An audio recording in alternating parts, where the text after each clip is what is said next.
حیات الصحابہ ٹاپک حضرت صفوان بن امیہ رضی اللہ تعالیٰ عنہ کے اسلام لانے کا قصہ۔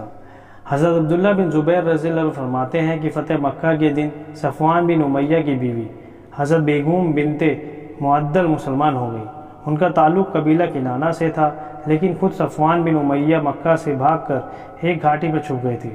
ان کے ساتھ صرف ان کا غلام یسار ہی تھا۔ اس کو انہوں نے کہا تیرا ناس ہو، دیکھو کون آ رہا ہے۔ اس نے کہا یہ عمیر بن وہب آ رہے ہیں۔ صفوان نے کہا میں عمیر کے ساتھ کیا کروں؟ اللہ کی قسم یہ تو مجھے قتل کرنے کے ارادے سے آ رہا ہے۔ انہوں نے تو میرے خلاف محمد صلی اللہ علیہ وسلم کی مدد کی ہے۔ اتنے میں حضرت عمیر وہاں پہنچے تو ان سے صفوان نے کہا اتنا کچھ میرے ساتھ گزرنے کے بعد بھی تمہیں چین نہ آیا؟ اپنے قرض اور اپنے اہل و عیال کی ذمہ داری تم نے مجھ پر ڈال دی تھی، وہ سب میں نے برداشت کی اور اب تم مجھے قتل کرنے آ گئے ہو۔ حضرت عمیر نے کہا اے ابو وہب، یہ صفوان کی کنیت ہے، میں تم پر قربان ہوں۔ میں تمہارے پاس ایسے آدمی کے پاس سے آ رہا ہوں جو لوگوں میں سب سے زیادہ نیک، سب سے زیادہ جوڑنے والا ہے۔ حضرت عمیر نے آنے سے پہلے حضور صلی اللہ علیہ وسلم سے کہا تھا یا رسول اللہ صلی اللہ علیہ وسلم، میری قوم کا سردار صفوان سمندر میں چھلانگ لگانے کے لیے بھاگ گیا ہے اور اسے ڈر تھا کہ آپ اسے امن نہیں دیں گے۔ میرے ماں باپ آپ صلی اللہ علیہ وسلم پہ قربان ہوں، آپ صلی اللہ علیہ وسلم اسے امن دے دیں۔ حضور نے فرمایا میں نے اسے امن دے دیا۔ یہ ان کی تلاش میں چل پڑے۔ صفوان نے کہا یا رسول اللہ صلی اللہ علیہ وسلم، تم نے امن دے چکے ہیں۔ اور صفوان نے کہا نہیں، میں اللہ کی قسم تمہارے ساتھ مکہ واپس نہیں جاؤں گا جب تک تم ایسی نشانی نہیں لاتے جس کو میں پہچانتا ہوں۔ اس لیے حضرت عمیر نے واپس جا کر حضور صلی اللہ علیہ وسلم سے کسی نشانی دینے کے لیے درخواست کی۔ آپ صلی اللہ علیہ وسلم نے فرمایا لو میری پگڑی لے جاؤ۔ یہ پگڑی لے کر حضرت عمیر صفوان کے پاس واپس آئے۔ یہ پگڑی وہ دھاری دار چادر تھی جسے باندھے ہوئے حضور صلی اللہ علیہ وسلم مکہ میں داخل ہوئے۔ اس لیے حضرت عمیر صفوان کی تلاش میں دوبارہ نکلے۔ ان سے کہا اے ابو وہب، تمہارے پاس میں ایسے آدمی کے پاس سے آ رہا ہوں جو لوگوں میں سب سے بہترین اور سب سے زیادہ جوڑنے والا ہے، سب سے زیادہ نیک، سب سے زیادہ بردبار ہے۔ ان کی شرافت تمہاری شرافت، ان کی عزت تمہاری عزت اور ان کا ملک تمہارا ملک، تمہارے ہی خاندان کے آدمی ہیں۔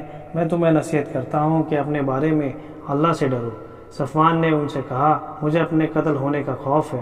حضرت عمر نے کہا حضور صلی اللہ علیہ وسلم تو تمہیں اسلام میں داخل ہونے کی دعوت دے رہے ہیں، اگر تمہیں بخوشی یہ منظور ہے تو ٹھیک ہے، ورنہ تمہیں انہوں نے 2 ماہ کی مہلت دی ہے۔ جو پگڑی باندھ کر حضور صلی اللہ علیہ وسلم مکہ میں داخل ہوئے تھے تم اسے پہچانتے ہو؟ صفوان نے کہا ہاں۔ تو حضرت عمیر نے کہا وہ پگڑی نکال کر دکھائی تو صفوان نے کہا ہاں یہ وہی ہے۔ صفوان وہاں سے چل کر حضور صلی اللہ علیہ وسلم کی خدمت میں پہنچے۔ حضور صلی اللہ علیہ وسلم اس وقت مسجد حرام میں عصر کی نماز پڑھا رہے تھے۔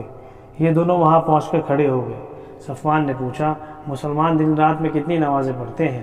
حضرت عمیر رضی اللہ عنہ نے کہا 5 نمازیں۔ صفوان نے کہا کیا محمد صلی اللہ علیہ وسلم ان کو نماز پڑھا رہے ہیں؟ حضرت عمیر رضی اللہ عنہ نے کہا ہاں۔ حضور صلی اللہ علیہ وسلم نے نماز سے سلام پھیرا۔ صفوان نے بلند آواز سے کہا اے محمد صلی اللہ علیہ وسلم، عمیر بن وہب میرے پاس آپ صلی اللہ علیہ وسلم کی پگڑی لے کر آئے اور یہ کہتے ہیں کہ آپ صلی اللہ علیہ وسلم نے مجھے اپنے پاس بلایا ہے، میں اسلام میں داخلے پر راضی ہو جاؤں تو ٹھیک ہے، ورنہ آپ صلی اللہ علیہ وسلم نے مجھے 2 ماہ کی مہلت دی ہے۔ حضور صلی اللہ علیہ وسلم نے فرمایا اے ابو وہب سواری سے نیچے اتر آؤ۔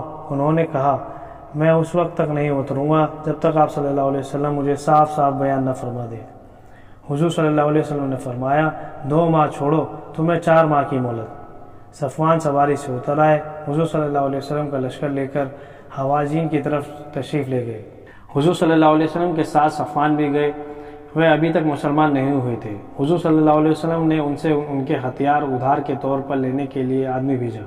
انہوں نے حضور صلی اللہ علیہ وسلم کو 100 زرے سارا سامان سمیت ادھار کے طور پر دے دی۔ انہوں نے کہا آپ صلی اللہ علیہ وسلم مجھ سے یہ زرے میری خوشی سے لینا چاہتے ہیں یا زبردستی؟ آپ صلی اللہ علیہ وسلم نے فرمایا ہم بطور عاریت سے لینا چاہتے ہیں جو واپس کر دیں گے۔ انہوں نے وہ زرے عاریدن دے دی۔ حضور صلی اللہ علیہ وسلم کے فرمانے پر یہ زرے اپنی سواری پر لاد کر حنین لے گئے۔ وہ غزوہ حنین و طائف میں شریک ہوئے۔ پھر وہاں سے حضور صلی اللہ علیہ وسلم زیدانہ واپس آئے۔ حضور صلی اللہ علیہ وسلم چل پھر کر مال غنیمت کو دیکھ رہے تھے۔ صفوان بن امیہ بھی آپ کے ساتھ تھے۔ صفوان بن امیہ نے بھی دیکھنا شروع کیا۔ زیرانہ کی تمام گھاٹی جانوروں، بکریوں، چرواہوں سے بھری ہوئی ہے۔ بڑی دیر تک غور سے دیکھتے ہوئے آپ صلی اللہ علیہ وسلم بھی ان کو کھنکھیوں سے دیکھتے رہے۔ آپ نے فرمایا، اے ابو وہب، کیا یہ مال غنیمت سے بھری ہوئی گھاٹی تمہیں پسند ہے؟ انہوں نے کہا، جی ہاں۔ آپ نے فرمایا، یہ ساری گھاٹی تمہاری ہے اور اس میں جتنا مال غنیمت ہے وہ بھی تمہارا ہے۔ یہ سن کر صفوان نے کہا، اتنی بڑی سخاوت کی ہمت صرف نبی ہی کر سکتے ہیں، اور کلمہ شہادت اشہد ان لا الہ الا اللہ واشہد ان محمد عبدہ ورسولہ پڑھ کر وہیں مسلمان ہو گئے۔ حضرت صفوان بن امیہ رضی اللہ عنہ فرماتے ہیں کہ حضور صلی اللہ علیہ وسلم نے ان سے زیر غزوہ حنین کے دن ادھار کے طور پر طلب فرمائی۔ انہوں نے کہا، اے محمد صلی اللہ علیہ وسلم، کیا آپ چھین کر لینا چاہتے ہیں؟ آپ نے فرمایا، نہیں، میں تو ادھار کے طور پر اپنی ذمہ داری پر لینا چاہتا ہوں۔ اگر جائیں ہوں گی تو ان کا تاوان دے دوں گا۔ کچھ زریں جائیں ہو گئی۔ حضور صلی اللہ علیہ وسلم نے ان کو ان کا تاوان دینا چاہا تو حضرت صفوان نے عرض کیا، یا رسول اللہ، آج تو میرے دل میں اسلام کا شوق ہے، مان لینے کا نہیں۔